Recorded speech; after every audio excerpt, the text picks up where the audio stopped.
Hello everybody, welcome to or back to my channel.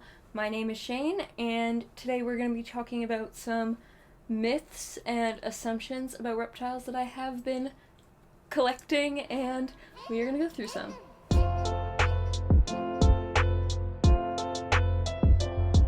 So this upload is kind of weird because I was away on a little trip, but I'm back now and there's going to be a vlog of that trip going up actually tonight when I upload this video. So, link in the description to that. So, myth number 1 is that snakes measure prey. I remember specifically a few years ago, I was laying on my bed and I had my ball python out and he was slithering next to me, so he was fully laid out next to me, and the people I was with were telling me that he was laying beside me to see if I was small enough for him to eat. First of all, obviously, no, I'm not small enough for him to eat. Second, he was just going about his day. He was not measuring me to see if I was edible. Snakes are more like opportunistic eaters, so they just strike at prey when it comes to them. It's not exactly a planned endeavor. I also think that if you pick up a ball python-sized snake, it's gonna look at you and be pretty sure that it can eat you. Myth number 2 is that reptiles are a boy pet. I heard this a lot even when I was a little kid, especially because I got my first snake, which is the one in here, when I was 10, and younger when I got my first bearded dragon. So there was like my parents' friends who would be like, shouldn't you have like a guinea pig or a hamster? The answer is no. Yes, whatever you want to have. I can't stand it when people are like, that's a boy pet or a boy thing, same as, you know, the colors blue and pink. I don't think there's a gender to what kind of pets you choose to have. My name may be Shane, which I'll admit is a boy's name, but I'm still a girl. It's a genderless thing. I definitely don't think we should be trying to make children feel bad about what they choose to be interested in. My parents definitely referred to me as a tomboy when I was younger, which I'm completely unbothered by, but I don't think that we should be saying reptiles are a boy thing.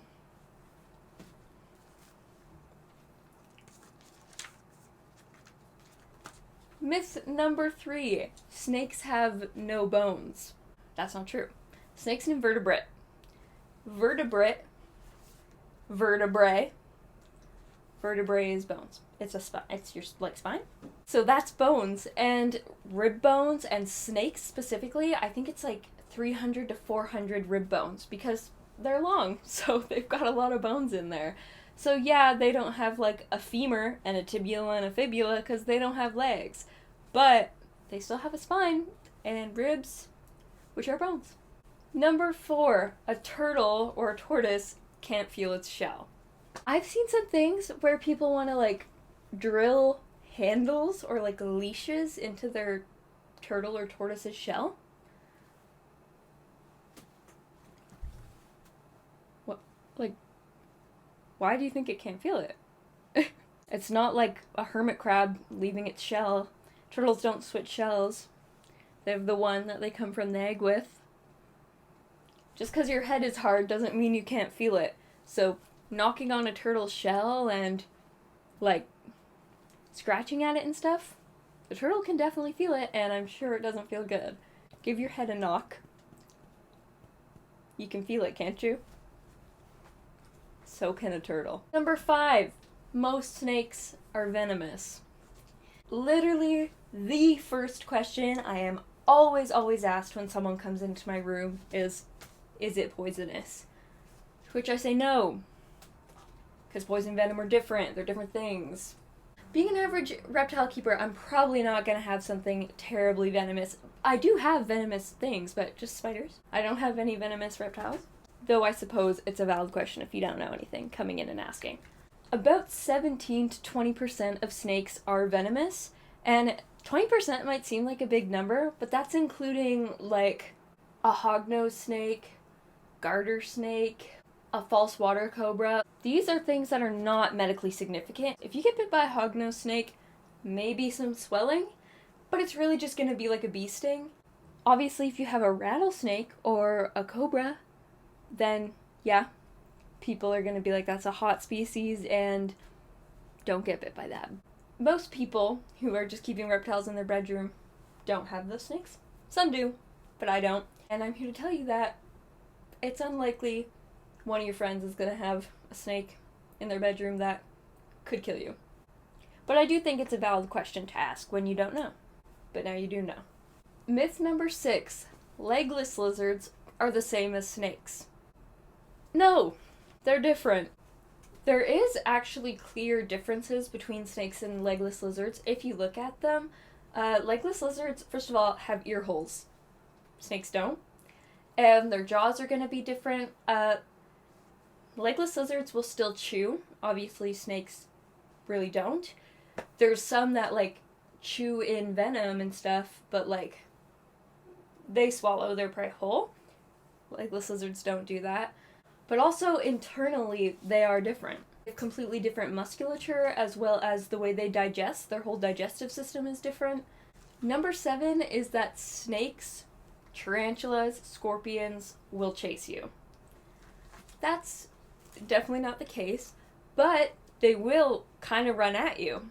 A lot of the times, if these are terrestrial hanging out on the ground, they have a burrow. Or there's a burrow somewhere that they plan to invade.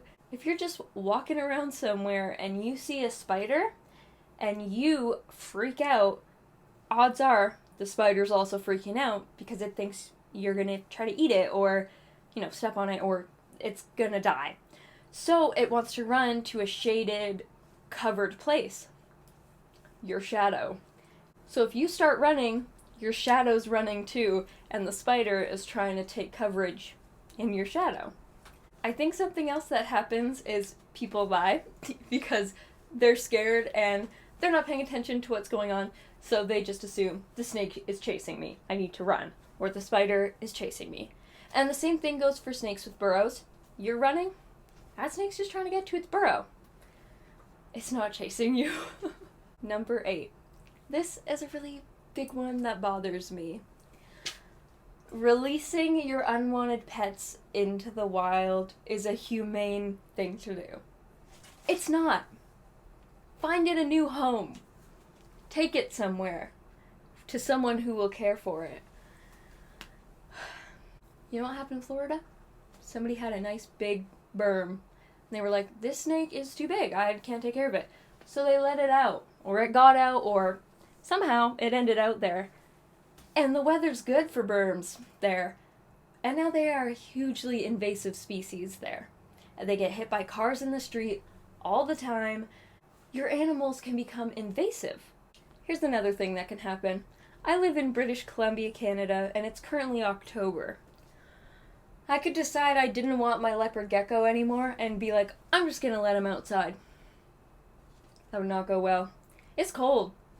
This is a desert animal. So if it just goes outside, not only is it going to not know how to find itself food because for its whole life, I or someone has been here putting food in its enclosure for it, and it only has to look in a small area, but also it's freezing and it's not going to have a place to live. It's just bad, and it's going to end really poorly for the animal. It's just going to freeze and be hungry, and a bad situation. That's also happened with parrots in a lot of places, people letting their birds out, and now there is hugely invasive parrots. Don't let your animals just go outside. You're either sentencing it to death or putting a real pin in the ecosystem and the way it's running. Sorry, that one really gets on my nerves. Don't get animals you can't take care of. Don't get animals you can't take care of. Please. Please. Number 9. Chameleons change color to match their surroundings. Now, before I get completely into this, I would just like to say that I think dwarf chameleons do change color to their surrounding. Or at least, kind of. I think I read that. Don't quote me. Look it up. But I think they might.